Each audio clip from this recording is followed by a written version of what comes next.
It's 427 BCE, and the worst internal conflict ever to occur in the ancient Greek world is in its fourth year. The Peloponnesian War is being fought between the city-states of Athens and Sparta, as well as their allies. The Athenians can't match the formidable Spartan army on land, so they've abandoned the countryside and moved inside the walls surrounding their city and port, now provisioned by a superior fleet and extensive maritime empire. The cramped conditions have taken a toll, and a recent plague wiped out a third of the population, but city life goes on. Archias and Dexeleia live in the center of Athens. As a painter of high-class pottery, Archias is relatively well off and takes great interest in the city's affairs. Dexeleia, on the other hand, can't participate in politics or own property.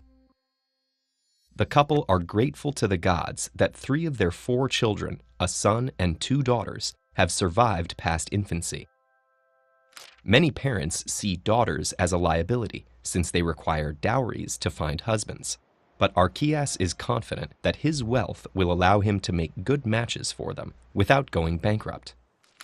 Like many Athenians, the family owns slaves. Originally from Thrace, they were captured in war. Thrata does most of the housework and helps raise the children. Philon is a pedagogos who supervises the son's education, teaching him reading and writing.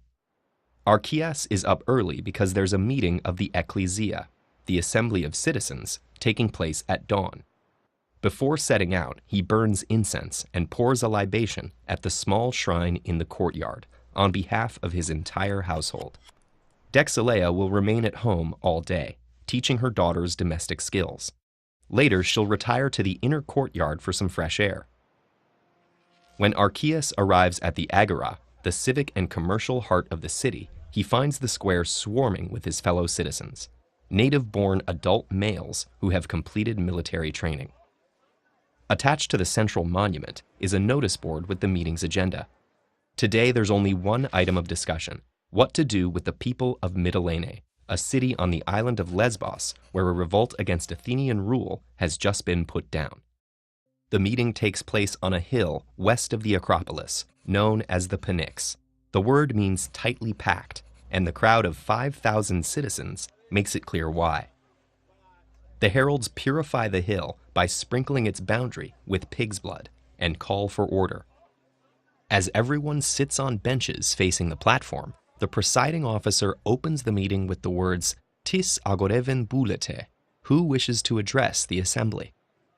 One by one, citizens speak, some advising mercy, others bent on vengeance.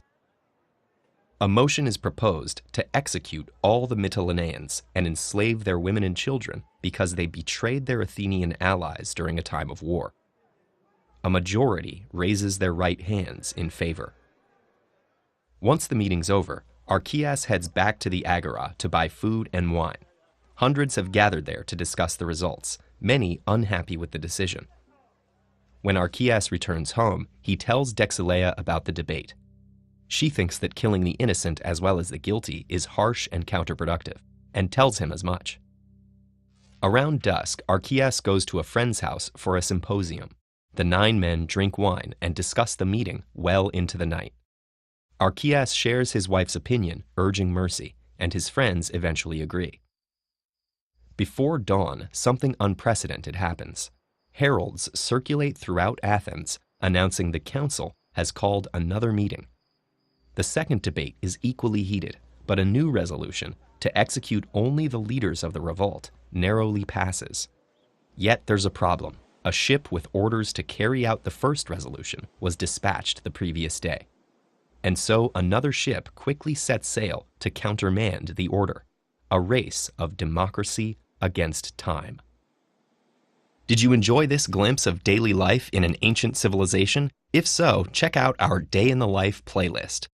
You can also help us bring more educational videos to lifelong learners around the world by making a small monthly contribution on our Patreon page at patreon.com/TEDEd.